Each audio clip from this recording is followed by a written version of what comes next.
What is up, YouTube? My name is RSMario, aka the real Super Mario here, bringing you another news roundup video.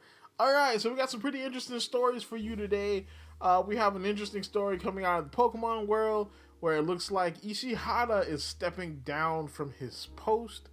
We have some interesting news coming out about the massive success of the Super Mario movie. I'll talk a little bit about that. Looks like Sony is throwing shade at Microsoft and Nintendo in the weirdest way possible. We'll talk about that. We'll talk about the future of Star Wars from Star Wars Celebration, as well as people trying to evict Transformers from their house. We'll talk about all those stories and more today here on the News Roundup video. Of course, if you missed last week's video, you can hit that one up there. You know that it's going to be in the card above. As well as I think Friday I dropped the anime preview for the spring season. You can check that out as well. As well as follow me on Twitter, twitter.com/rsmario128. Like my video, tweet, share my video, tweet, and I will shout you out. The shout outs are they're building up. I'm gonna drop those again pretty soon. As well as you know, of course, like, comment, subscribe to continue getting videos like this from me, and so the channel can continue to grow. Let's get on into the news. Alright, so the first story is going to be the biggest story coming out of the Pokemon space, because this channel is still kind of a Pokemon Nintendo based channel. The biggest story coming out of the Pokemon space is it looks like Pokemon Company president, oh boy, I'm gonna butcher this, Sunekazu Ishihara, you know what I'm saying, has left his post at Creatures Entertainment. So the way the Pokemon Company works, the way the Pokemon franchise works from a corporate perspective, is that there are 4 different bodies at play, right? So there is the Pokemon Company, Nintendo, Creatures, and Game Freak. Alright, Game Freak does the core game design of Pokemon. So the game engine, you know what I'm saying, the features, you know, the levels, the areas, you know, the actual, you know, Pokemon themselves, all that kind of stuff. Now, the art design, you know what I'm saying, for the Pokemon and the characters and all this other kind of stuff is really handled by Creatures. Creatures also handles the trading card game. You know, Nintendo publishes the games on their consoles, you know, as well as they own 51% of the overall Pokemon Company as a whole. And then the Pokemon Company handles licensing and everything else when it comes to Pokemon. So far, both Creatures and the Pokemon Company have been run by Ishihara since the Pokemon Company was started, I want to say, as in 96. And Creatures was in 98. You know what I'm saying? So he's been running both of these companies since the jump. And so him and the co-CEO, or the co-president, or the vice president, Tanaka, both stepped down from their post at Creature. So they're shaking up the corporate landscape at Creature Co., which is kind of interesting. You know what I'm saying? A lot of the controversies coming out of the Pokemon community in the last couple of years have been about, you know, Pokemon, the amount of Pokemon that are in the games, and some of the like graphical and design stuff. All this stuff is handled by Creatures. So maybe they're doing a corporate shakeup to like maybe get some new blood in there and maybe fix some of the problems going on inside the Pokemon Company or the Pokemon landscape on a corporate level, that maybe it will fix on the internal level as well. Because again, it's not all really Game Freak. People just think about Game Freak because they're the main game development arm of Pokemon, but they don't do it by themselves. You know what I'm saying? So this is actually pretty interesting. I don't know what's going to come of this, you know, but it's really interesting to see Ishihara, you know, release some power. Like maybe he is kind of getting older, so maybe he's gonna plan to retire. But he is still the head of the Pokemon Company International. So he is the head of the main entity outside of Nintendo that controls Pokemon. So interesting news. So the second bit of interesting news coming out of the Nintendo space, Deadline reports that the Super Mario movie is looking at an estimated global start of $300 million. That is huge. That's massive. Okay. All right. If you want to put it into perspective, the first Avengers movie had an opening weekend of $256 or $57 million. All right. And then, look, the Super Mario movie is looking to hit $300 million in its opening. So that's just to put it in perspective for you. So Illumination and Nintendo's long-awaited Super Mario Brothers movie launched on Wednesday in various countries throughout the world, and is currently looking to be about a box office smash hit. In Mexico, the Super Mario Brothers movie became the second best-selling animated movie, just behind Toy Story 4. And in the United Kingdom, it secured the best animated opening day of all time and the biggest opening of 2023 so far. Records have also broken in several other countries as critics and the box office underestimated the appeal of the Super Mario Brothers movie with consumers. Movie site Deadline says that it is currently looking at the 300 million plus opening, though it should be noted that these are estimated numbers. It should be also noted that some countries, such as Japan, won't be getting the Super Mario movie until the 28th, which seems kind of weird, seeing as though this is a Nintendo product, but 'tis what it is. So the thing with the Super Mario Brothers movie, now I'm gonna go see that movie today. So I haven't seen the movie yet as of filming this, but I am gonna see it and I'm gonna review it. I'm not sure where I'm gonna put the review, if it's gonna make it to this channel or my second channel, the Loot Box Hero. But I'm definitely gonna be reviewing the movie once it's all said and done. But yeah, there's been a weird consensus about this movie because you have like reviewers that kind of hate it, and then you have like the consumers that kind of love it. And there's been a divide between the critics and the consumers for a while, but usually it's kind of like a weird like culture war type of divide, where something that is like very socio-political heavy. And of course the critics like that because they're supposed to like it, because whenever there's a socio-political spin on a movie, it is always spun to be like, oh, this is what you're supposed to like. But consumers don't really like it because they just want to watch a movie. And that seems to be what the Mario Brothers is. It's just a movie. There's no flash. Well, they're flash as far as the animation and things go. That is really good, but narratively there's no crazy bells and whistles. It's just a popcorn movie. So I'm looking forward to it. I hope it's gonna be pretty good. You know what I'm saying? Because I'm gonna come into this, as impartial as I possibly can, even though I might be named after the franchise. I asked my mama, and she's pretty dodgy on that question, so I might be named after Mario. Oh, Star Wars. The future of Star Wars lies in the past. Which is a very interesting thing. So yeah, Star Wars Celebration was a thing that happened recently, and the news has come out about 3 new Star Wars movies that they're gonna drop probably over the next 5 or 6 years. And I did a whole video on it on my second channel if you want to check out for more details, but I'm just gonna kind of gloss over a few things right now. So they announced 3 movies. One of them that is going to be basically a movie by James Mangold that's 25,000 years in the past, and it is about the birth of the Jedi Order, or the birth of essentially the birth of the Jedi Order, like the first Jedi, like dawn of the Jedi. And so that's going to be pretty interesting. I want to see if this parries into like a old Republic type of setting eventually, because that's honestly the best thing they could do right now. Just go to the old Republic. They announced that movie by James Mangold. They announced another movie by Dave Filoni, which is going to be set in his Mandoverse. So this is going to be like the bookend to the Mandalorian, the Book of Boba Fett, Ahsoka, all these other like little Disney Plus projects that he's been working on. this is like the bookend to that. All right, and that movie is going to be by Dave Filoni and possibly Jon Favreau as well. They didn't say him outright.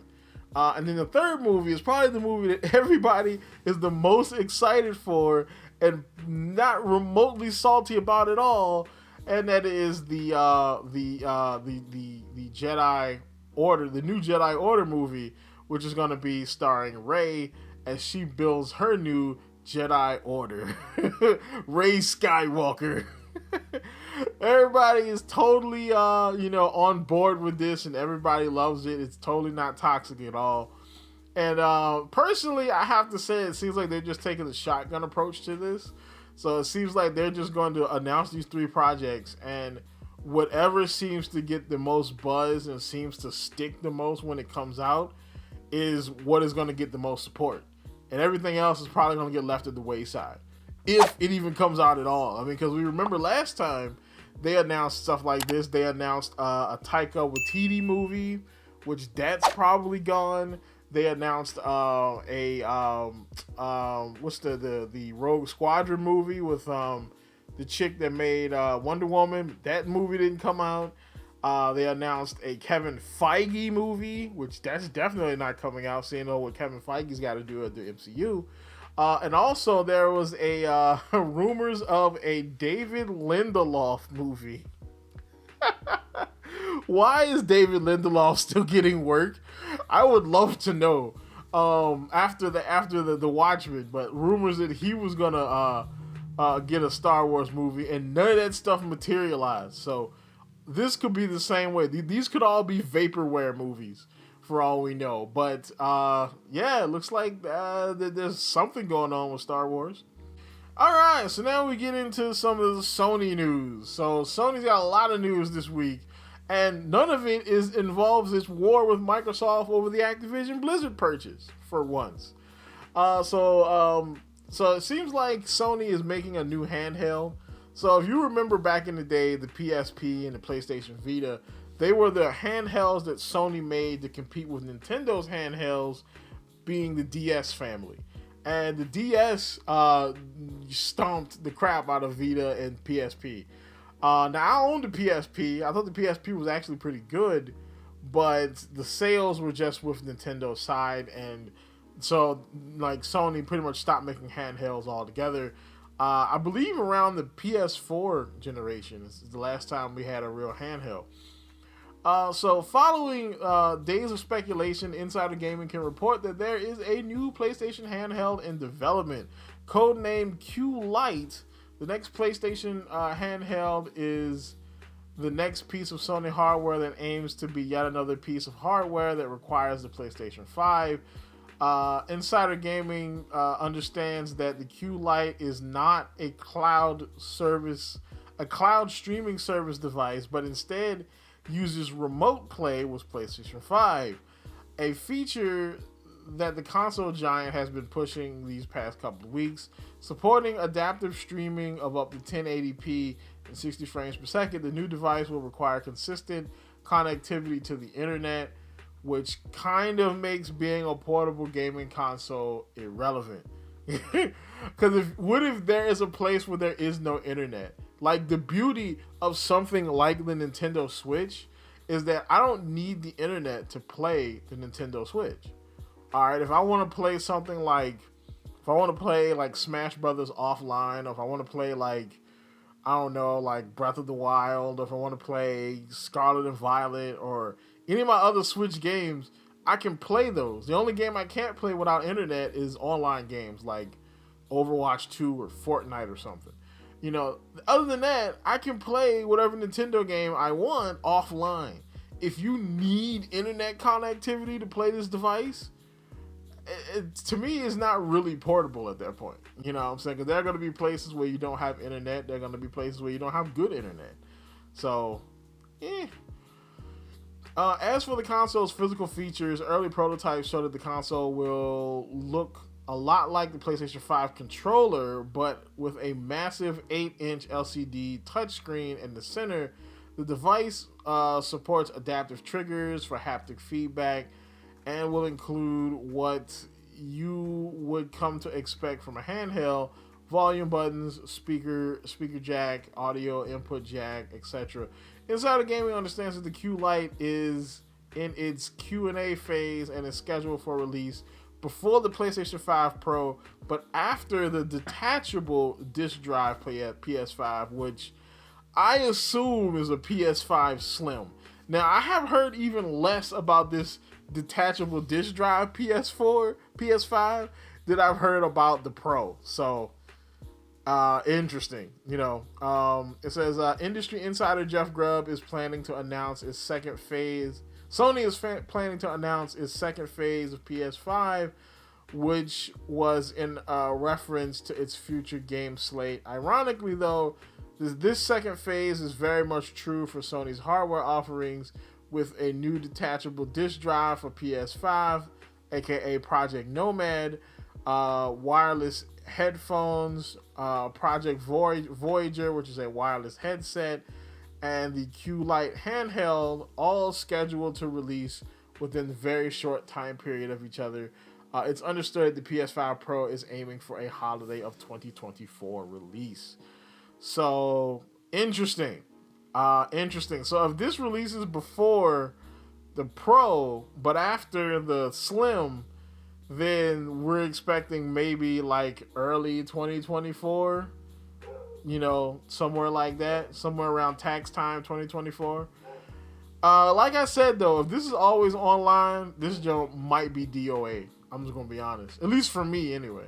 So then back to Sony, we have Sony throws shade at Microsoft and Nintendo on a newly published patent. Now this is petty.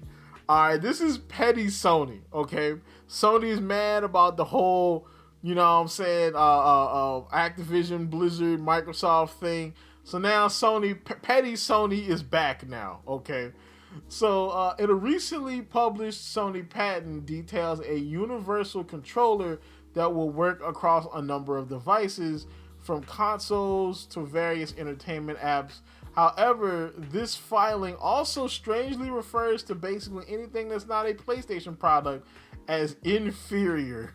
Patent describes Sony's attempt to correct an issue seen with other universal remote control devices, that being that they become outdated as apps, consoles, and other brands receive new updates for hardware. This filing will essentially be future-proofed device if it works as described. However, it should be noted that the drawings and description of the patent make the device sound more like a universal remote akin to a TV remote, capable of operating entertainment apps and consoles on a hardware level rather than a actual playing video game remote, like something you actually use to play games. Regardless, the patent states that PC, PS2, PS3, PS4, PSP, and PS Vita as examples of potential devices that the controller can be used with, ending with or a home entertainment system of a different, albeit inferior manufacturer. And they literally say that in the patent. That's crazy. That's petty. That's uber petty, bro.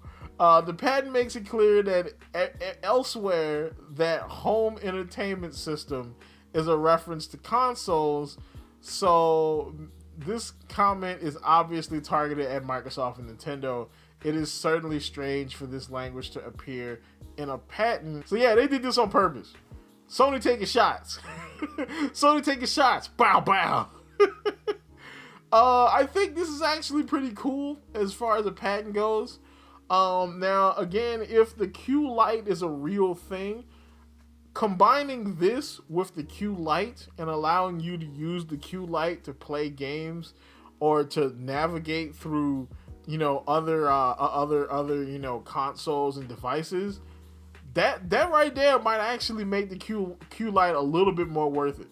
Alright, Sony has showed us some fascinating alternative controllers for the PlayStation 5, and one possible version is still at the patent stage. A recently published patent document suggests that Sony might be currently experimenting with haptic technology that would allow part of your controller to change shape or temperature depending on gameplay. Okay, that sounds like some black magic right there.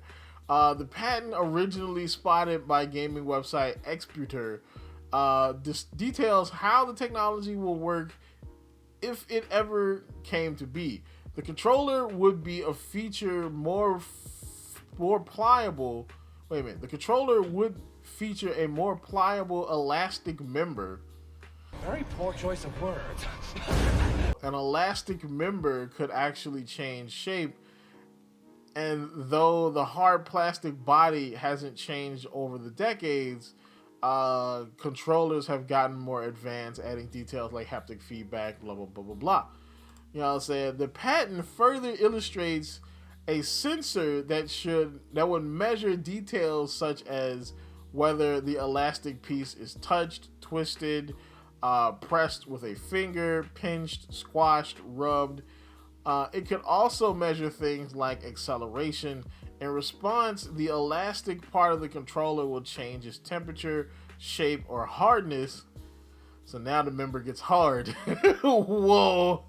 So basically, if you give your PlayStation a handy, you know what I'm saying, the controller gonna change shape. That just gonna get hard.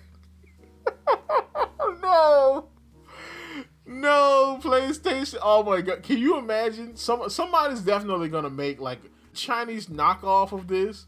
People are gonna be using this for like hentai games and stuff. Guaranteed. You know what I'm saying? It's guaranteed. When the controller heats up, the gel material of the member, now it's gel in the member. Oh god.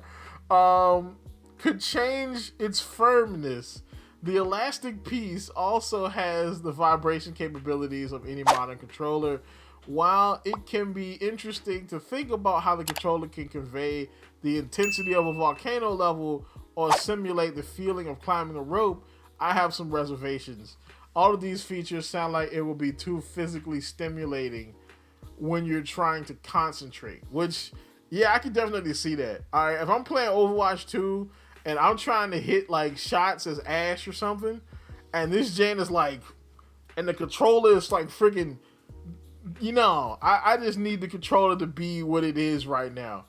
All right, so now we got some off the wall stories here. So we got this one is, it seems like the feds have spent years trying to evict a billionaire's massive Transformers. So long story short, there is a billionaire guy. He works in the neuroscience industry. He's a doctor. His name is Dr. Newton Howard. He has 2 Transformers in his yard. Okay, he has one is Optimus Prime and the other one is Bumblebee from the Michael Bay movies. And he has statues of them in his yard made out of old car parts, and they actually look pretty good. Now, the problem is, of course, there is a homeowners association because he lives in a row house, which basically is just like it says, a row of houses. And he lives in a row house, and his neighbors don't like the Transformers being there. So his neighbors have tried to get him to move these Transformers for a while, and so they actually appealed to the old Georgetown board, a small federal entity that can rule on such matters. In the district, the board's members reject the Transformer statues, and he has 6 months to remove them. He has not complied with this and actually got 2 more Transformers and put them on his roof. I have to say, you know what? I can see this man, I can see me being this guy when I get older. Because I hate homeowners associations. I understand why they're a thing, but I kind of hate them. If I want to put flamingos in my yard, all right, if I bought a house and I pay taxes and I pay mortgage and I pay all this stuff, I want to be able to put what I want in my yard. If I want to put a big statue of Link fighting Donald Trump with lightsabers, I want to be able to do that. Okay? Because again, this is my yard. I don't really care. Oh, I don't like to see it from my yard. Well, then don't look over here. You know what I'm saying? But it is what it is. You kind of have to respect the people around you unless you live on like a farm somewhere and you've got acres and acres of land, you know. But this is an interesting story though. All right, the whole story is at Kotaku. You know what I'm saying? But it's very, very interesting story to read, though. All right, so we got another Microsoft story. This we get into some of the dumber stories now, all right? Because this one right here particularly is pretty dumb. Microsoft escalates war against PlayStation Nintendo emulation on Xbox Series S/X.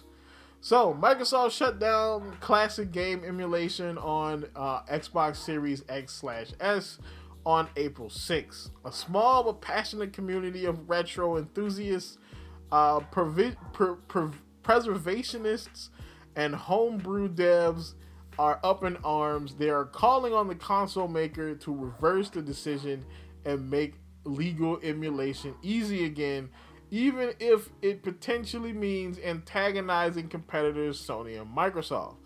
The Xbox Series X is unprecedented among consoles and letting users easily emulate older games.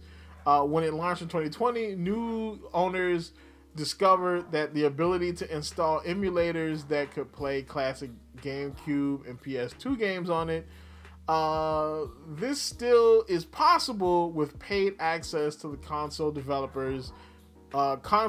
developer mode, essentially. But Microsoft has now locked down that feature in standard retail mode. So here's the gist, right?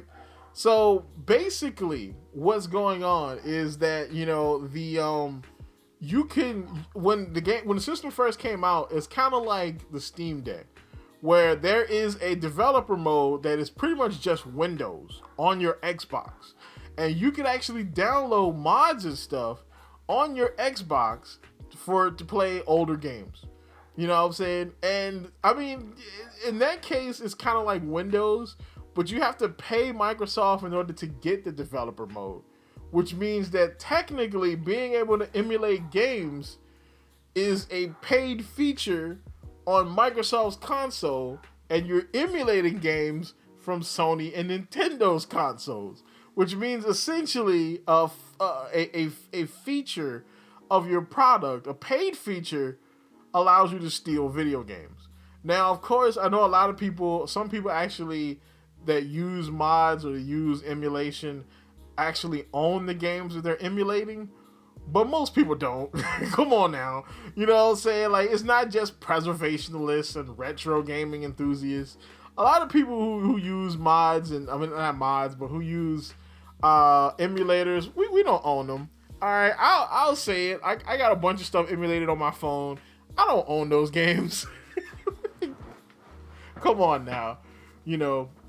Now it really blew up when people found a way to actually do this in retail mode.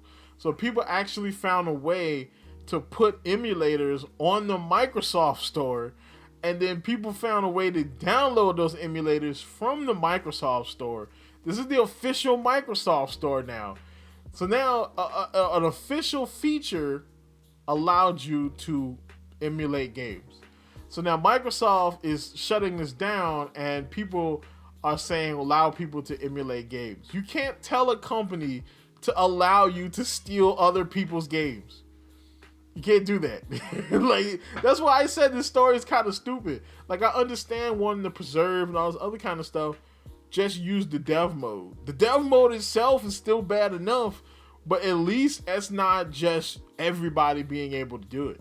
All right, then we have another story of, supposed like company overreach when it comes to fan projects and stuff.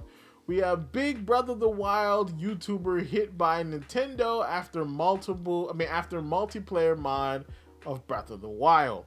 So YouTuber and speedrunner Eric Point Marino released a brand new multiplayer mod for Legend of Zelda Breath of the Wild on April 4th.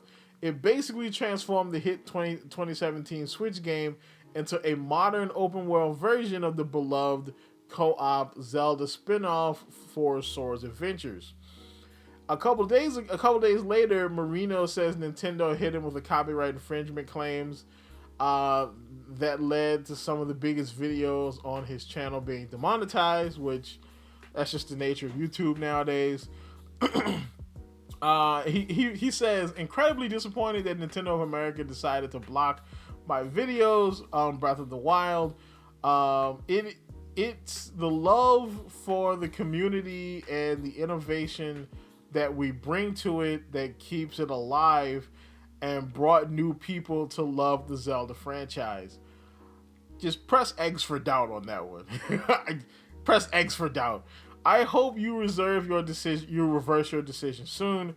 Marino has shared a screen cap of several of his YouTube videos, including ones featuring gameplay footage from the multiplayer mod showing that they have been flagged for copyright issues. In response to Marino's post, several other big content creators chimed in. Not good for them considering they're releasing a new game soon, and many content creators will popularize it even more. May choose not to create videos around it. Also, press X for doubt on that one. That was from Kitty Plays. And then Nintendo detected fans having fun. They can't have that. Lost Pause said that one. This is sad given how much love and effort you have given them in Breath of the Wild. So here's the thing on this, okay? This is again another situation of piracy, essentially. Because in order to use the mod, you have to, get an emulator and you have to get the ROM of the game. Because this isn't a mod this isn't like Skyrim where you can mod the game and the mods go directly to the retail version of the game. This is again on a bootleg version of Breath of the Wild. Now, most of us own Breath of the Wild, and if you own Breath of the Wild and you're playing the mod over there like that, that's fine. You know what I'm saying? But still, if your video, basically pushes like piracy, of course Nintendo's going to come after it. How many times does Nintendo have to shut down these projects like this before people realize it doesn't matter if it's a fan project and it has passion put in it? It's still piracy. And look, I'm not being like some kind of prude that hates pirates. We all pirate stuff in one way or another. But the thing is, you have to think of this logically.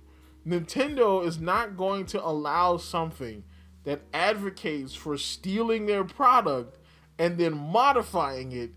They're not going to allow that to just make money. They're not going to do it. It's just not going to happen. But, it kind of sucks that this happened to do. But now the reactions are kind of what got me. Like, people might not want to make videos on on Tears of the Kingdom because of this. This dude's not just making videos on Breath of the Wild. He's making videos on a modded version of Breath of the Wild. So, Nintendo's not just going to be like, oh, look, you're playing our game. You know what I'm saying? At least for the most part. YouTube's copyright system is kind of stupid. So, you never know. But that's about it for this one. Yeah, tell me your reaction or your comments down below on any of the stories today. And like, comment, subscribe. And as always, people, keep it real.